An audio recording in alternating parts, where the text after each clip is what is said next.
Hello बच्चों। तो चलिए, हमने लास्ट लेक्चर में क्या किया था? हमने लास्ट लेक्चर में रीअरेंजमेंट ऑफ कार्बोकेटाइन किया था। ठीक है। उसमें हमने hydride shift, alkyl shift, phenyl shift देखी थी। उसके बाद हमने रिंग एक्सपेंशन देखा था, है ना? अब हम देखने जा रहे हैं रिंग कॉन्ट्रैक्शन। अब क्या देखने जा रहे हैं? Ring contraction. आपको याद है मैंने एक चीज बोली थी लास्ट लेक्चर में, विच इज, जब आप 3 मेंबर से 6 मेंबर तक जाते हो तो स्टेबिलिटी बढ़ती है। पर जब आप 6 से ऊपर जाते हो, 7 8 में, तो स्टेबिलिटी जो है वो कम हो जाती है। राइट? स्टेबिलिटी क्या हो जाती है? कम हो जाती है। तो इसीलिए पता है क्या होता है? स्ट्रेन को कम करने के लिए और स्टेबिलिटी को बढ़ाने के लिए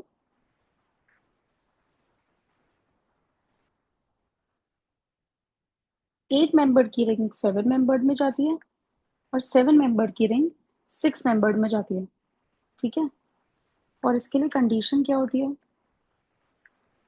कि जो पॉजिटिव चार्ज है वो रिंग के ही किसी बंदे पे होना चाहिए।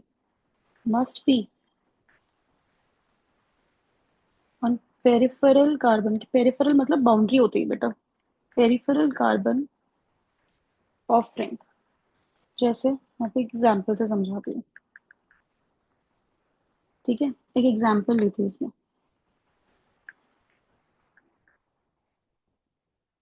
बेटा ये देखो 7 मेंबर की रिंग है। इसकी आप नंबरिंग कर सकते हो।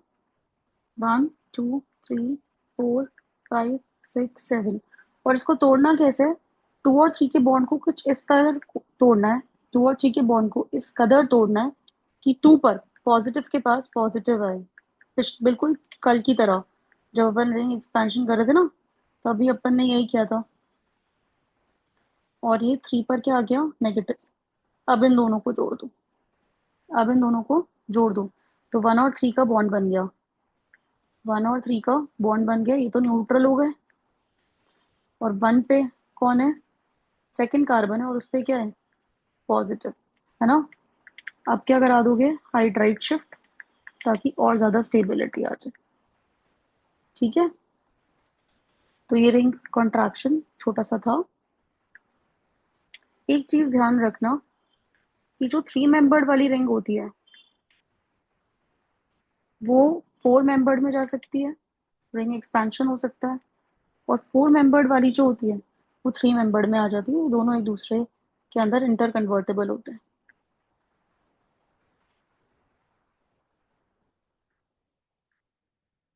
ठीक है।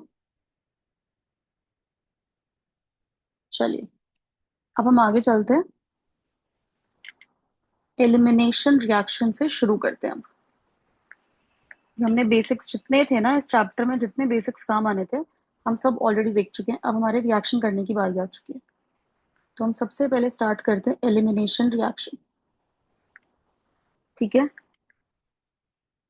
यार ये बहुत ज्यादा इंपॉर्टेंट है, बहुत इंपॉर्टेंट। अब बिल्कुल ना रेगुलर लेक्चर देखना और रेगुलर इसको फॉलो अप करना। कोई भी दिक्कत आए तो आप मुझसे कमेंट सेक्शन में पूछ सकते हैं। ध्यान से देखिए। ये एक्स वाई लीव कर रहे हो और कार्बन के बीच बॉन्ड बन जाएगा। इसी को आप क्या कह रहे हो? Elimination reaction. ठीक है। आपने एक्स और वाई को हटाया और कार्बन कार्बन के बीच क्या बना दिया? Double bond. जो एलिमिनेशन रिएक्शन है ना बेटा, ये हाई टेम्परेचर पे होती है। Elimination reaction is favoured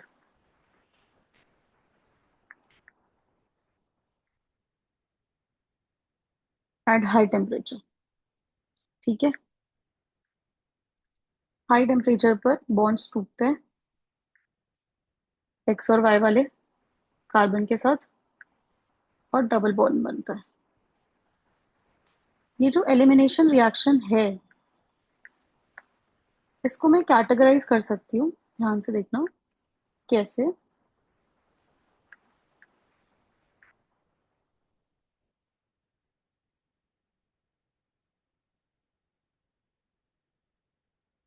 1 1 elimination,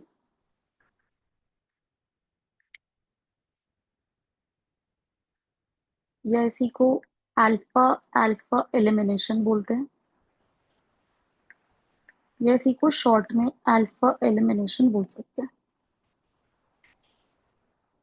दूसरा, अभी इसको डिटेल में लेंगे। 1-2 एलिमिनेशन, या इसको अल्फा बीटा एलिमिनेशन बोलते हैं, या इसको सिंपली बीटा एलिमिनेशन बोल सकते हैं। नेक्स्ट हो गया 1-3 एलिमिनेशन, इसको अल्फा गामा एलिमिनेशन बोल सकते हैं, या सिंपली गामा एलिमिनेशन बोल सकते हैं। लास्ट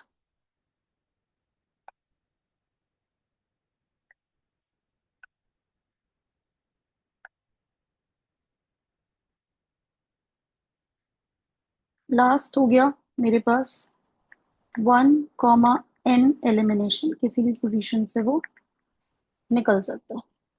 इसको ना अब समझते हैं कि क्या किस तरीके से मैम ने लिखा है। सबसे पहला देखो जो मैंने लिखा था, 1, एलिमिनेशन।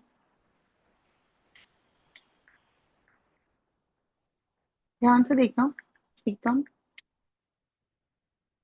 जैसे मान लीजिए कि मेरे पास एक बेस है, ठीक है, और ये CH Cl3 बेटा क्या होता है, क्लोरोफॉर्म, है ना। फर्स्ट लेक्चर में मैंने सिखाया भी था। OH नेगेटिव ने यहाँ से क्या किया, H+ एब्स्ट्रैक्ट कर लिया। क्या किया, H+ एब्स्ट्रैक्ट कर लिया और खुद क्या बन गया, पानी। पानी बाहर निकल गया। जब यहाँ से बेटा कार्बन और हाइड्रोजन का बॉन्ड इस तरीके से टूटा है कि यहाँ से H+ बाहर निकला और कार्बन पे क्या आ गया, नेगेटिव। वो H+ ने तो OH नेगेटिव के साथ मिलकर पानी बना लिया, और कार्बन पे क्या आ गया है, नेगेटिव। कार्बन पे क्या आ गया है, नेगेटिव। अब आपको क्या करना है, कार्बन फर्स्ट, कार्बन कार्बन का नंबर करोगे तो 1 है ना। इससे आपने क्या किया, हाइड्रोजन निकाल दिया। अब इसी कार्बन से क्लोरीन को बाहर निकाल दो। इसी कार्बन से क्या करना है, क्लोरीन को भी बाहर निकाल दो, और इस तरीके से कि क्लोरीन पे क्या है, नेगेटिव, और कार्बन पे क्या है, पॉजिटिव। तो कार्बन क्या हो गया बेटा, न्यूट्रल। कार्बन क्या हो गया, न्यूट्रल। अब ध्यान से देखो, ये दोनों इलेक्ट्रॉन्स कार्बन पर रह गए थे जिसकी वजह से नेगेटिव आया था, है ना। लेकिन ये वाले दोनों तो क्लोरीन ले गया, ये वाले दोनों तो क्लोरीन ले गया।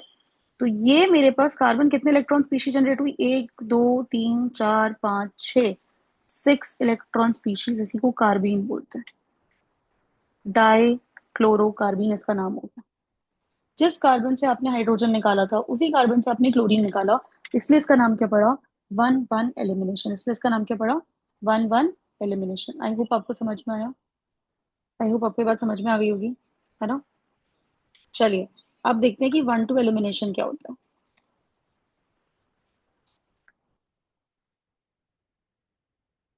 अब देखते हैं कि 1-2 एलिमिनेशन क्या होता है।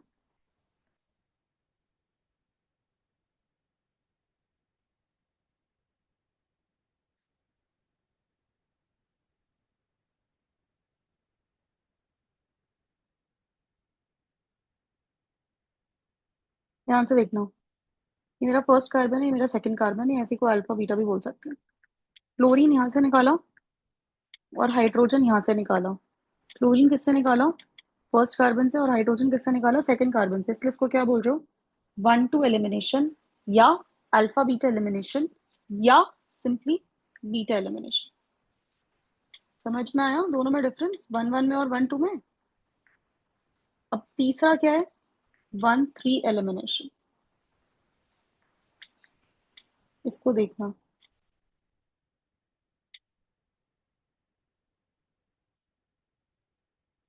1, 2, 3। इस बॉन्ड को इस तरह तोड़वाओ कि 1, 2, 3 इस पे आ जाए रेडिकल। रेडिकल होमोलिटिक क्लीवेज कराना है, तो नाइट्रोजन पे भी क्या आएगा, रेडिकल।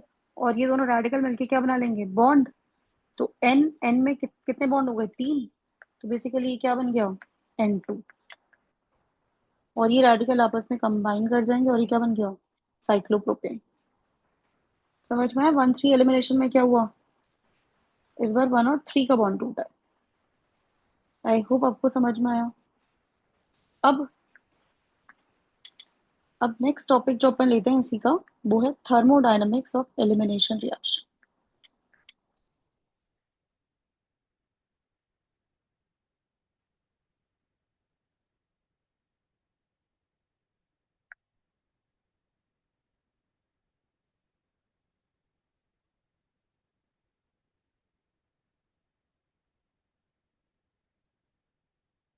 आपको मैं एक एग्जांपल दे रही हूँ एलिमिनेशन रिएक्शन का, ध्यान से देखना।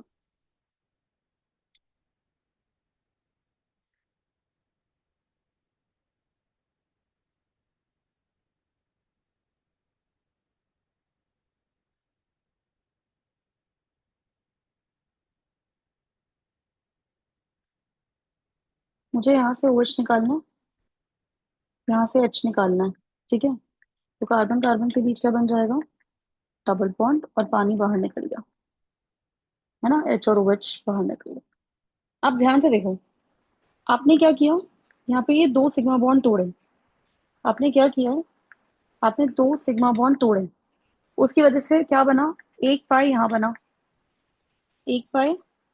जब आपने ये वाला बॉन्ड तोड़ा तो एक पाई ये रहा, जो यहाँ पे एक्स्ट्रा बना है। ऊपर से OH और इस H का भी तो सिग्मा बॉन्ड बना ना यहाँ पे, तो एक सिग्मा यहाँ बना। तो मैं ये बोल सकती हूँ कि at the cost of two sigma bond मुझे एक पाई और एक सिग्मा मिला है। लेकिन आपको पता है ना, सिग्मा बॉन्ड ज्यादा स्ट्रांग होता है। आपको पता है कि सिग्मा बॉन्ड ज्यादा स्ट्रांग होता है। तो दो सिग्मा की बॉन्ड एनर्जी ऑब्वियसली एक सिग्मा और एक पाई से तो ज्यादा ही होगी। वेरी ऑब्वियस, क्योंकि सिग्मा बॉन्ड तोड़ने में ज्यादा एनर्जी लगती है, पाई बॉन्ड बनने में उतनी एनर्जी रिलीज होती नहीं है। तो दो सिग्मा को तोड़ने के लिए मुझे ज्यादा एनर्जी देनी पड़ गई होगी, है ना।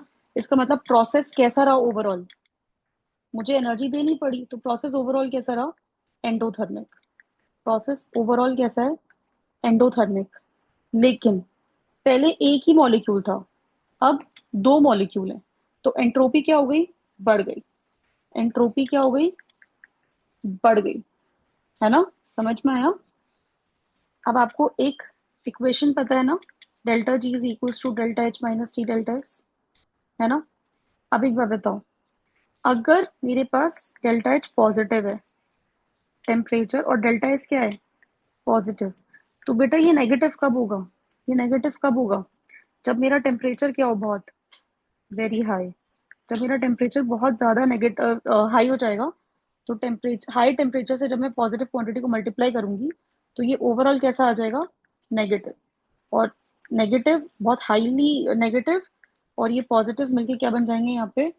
नेगेटिव। तो मैं ये बोल सकती हूँ कि at high temperature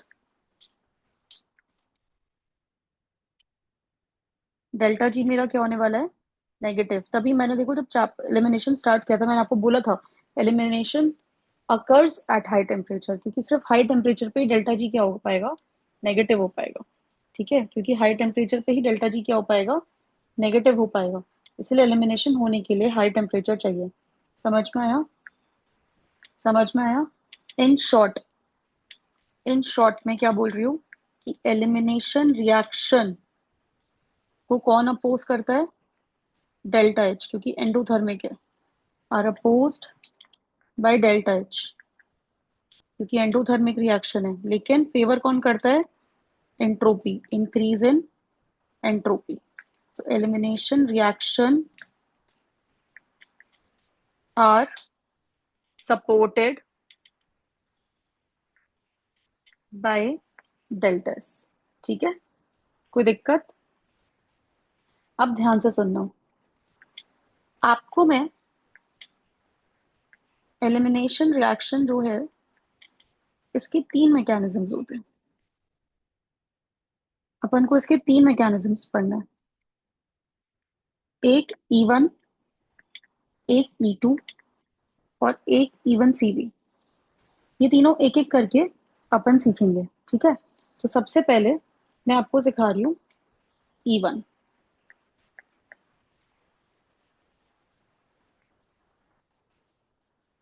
E1 mechanism सिखा रही हूँ, इसको यूनिमोलिक्यूलर एलिमिनेशन भी बोलते हैं।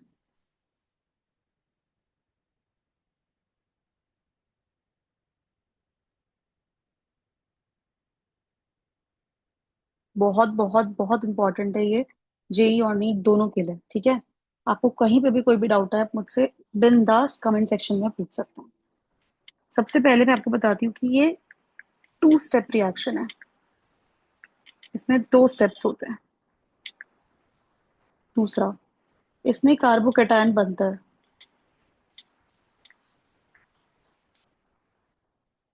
और अगर कार्बोकैटायन बनेगा तो रीअरेंजमेंट पॉसिबल है।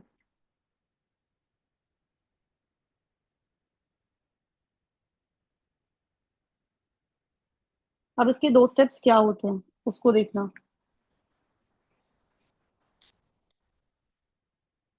बेटा आप प्लीज साथ साथ नोट्स बना लीजिएगा ना।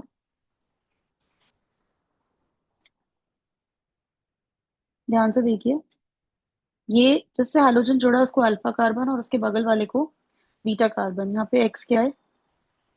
हाइड्रोजन। ठीक है। आपको ये बॉन्ड इस तरीके से तोड़वाना है कि एक्स पे नेगेटिव आए और मेरे कार्बन पर पॉजिटिव आए।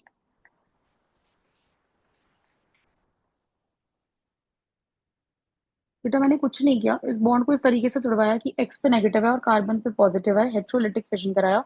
और इस सी एच थ्री को मैंने ऐसे लिख दिया। चलेगा? चलेगा। ये मेरा फर्स्ट स्टेप है। यही स्टेप इसका आरडीएस स्टेप होता है, स्लो स्टेप होता है। ठीक है। उसके बाद क्या होता है? बेस आता है, बेस यहाँ से H प्लस ले जाता है। अगर बेस यहाँ से H प्लस ले जाएगा तो इसके पास क्या आएगा? नेगेटिव, और ये नेगेटिव और ये पॉजिटिव क्या बना लेंगे? बॉन्ड। ये नेगेटिव और पॉजिटिव कार्बन क्या बना लेंगे? बॉन्ड। सो ये हो गया मेरा एलिमिनेशन। दो स्टेप। पहला स्टेप इज कार्बोकेटाइन की फॉर्मेशन, दूसरा step is loss of H plus. ये दो स्टेप में रिएक्शन होती है। ठीक है। अगर मैं इसकी काइनेटिक्स की बात करूं,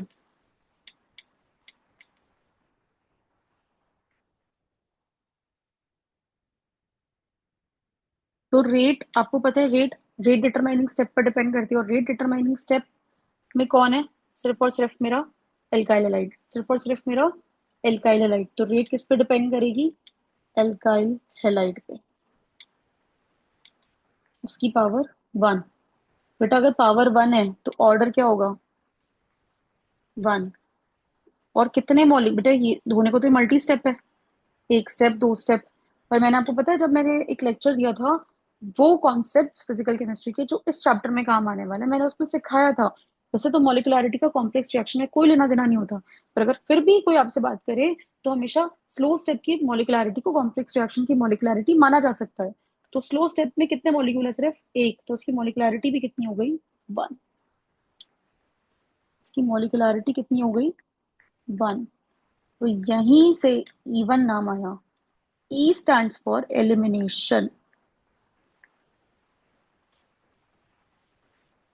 and 1 stands for unimolecular, क्योंकि मॉलिकुलरिटी 1 है। आई होप आपको E1 कहाँ से नाम आया वो समझ आया होगा। ठीक है। अब रेट ऑफ E1 किस पे डिपेंड करेगा? जितना आरडीएस फास्ट हो जाएगा उतनी रेट ज्यादा होगा। और आरडीएस में बन क्या रहा है? कार्बोकेटाइन। तो जितना ज्यादा मेरा कार्बोकेटाइन स्टेबल होगा उतनी ज्यादा फास्ट ये रिएक्शन होगी। Stability of carbocation formed. जैसे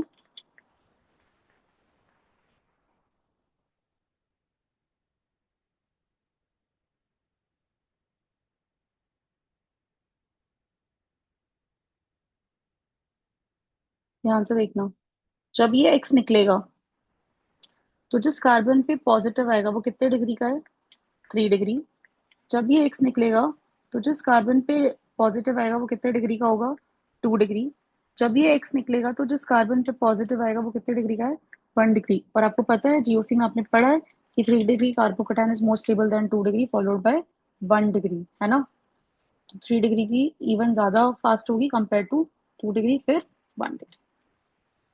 next point, rate determining step में कार्बन और हाइड्रोजन का बॉन्ड टूट रहा है। रेट डिटरमाइनिंग स्टेप में कार्बन और हाइड्रोजन का बॉन्ड टूट रहा है। तो कार्बन और हाइड्रोजन का बॉन्ड जितनी जल्दी टूटेगा, जितना कमजोर होगा, उतनी रेट ज्यादा होगी क्योंकि कार्बोकेटायन जल्दी बनेगा। तो C S bond breaking takes place, hence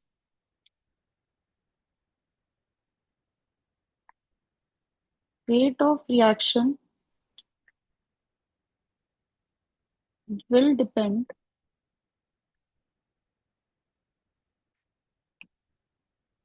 on the bond strength of this bond। तो मैं आपसे पूछूं, कौन सा बॉन्ड ज्यादा कमजोर होता है? भैया आयोडीन का साइज ज्यादा बड़ा होता है, फिफ्थ पीरियड का वो बंदा है। कार्बन और आयोडीन का बहुत काफी वीक होता है, काफी आसानी से टूट जाएगा, और काफी आसानी से टूटेगा तो रेट ऑफ रिएक्शन ज्यादा होगी। कार्बन और फ्लोरीन का bond on the other hand काफी स्ट्रांग होता है, क्योंकि सेम पीरियड के बंदे होते हैं, साइज सेम होता है, तो बॉन्ड स्ट्रांग बनता है, इसीलिए रेट ऑफ रिएक्शन कम हो जाएगी। एक चीज हमेशा ध्यान रखना कि इवन रिएक्शन जो होती है वो फेवर होती है वीक बेसिस से। वीक बेसिस एज एन जैसे H2O हीट, हीट तो देनी पड़ेगी, एलिमिनेशन करानी है। अल्कोहल हीट जैसे C2H5OH हीट दे दी। ऐसे वीक बेसिस हमेशा इवन को फेवर करते हैं। आई होप आपको ये बात समझ में आई, इवन के बेसिक्स समझ में आए। तो अगले लेक्चर में हम acidic dehydration of alcohol even को ही यूज करके उसकी रिएक्शन पढ़ेंगे। ठीक है, चलिए तब तक के लिए थैंक यू बच्चों। और आपको कोई भी डाउट है आप मुझे कमेंट करके बता सकते हैं। एंड आई वुड अप्रिशिएट अगर आप वीडियो को लाइक शेयर एंड सब्सक्राइब करेंगे। उससे मुझे भी मोटिवेशन मिलेगा आपके लिए और ज्यादा मेहनत करने का और ज्यादा वीडियोस बनाने का। ठीक है, थैंक यू सो मच।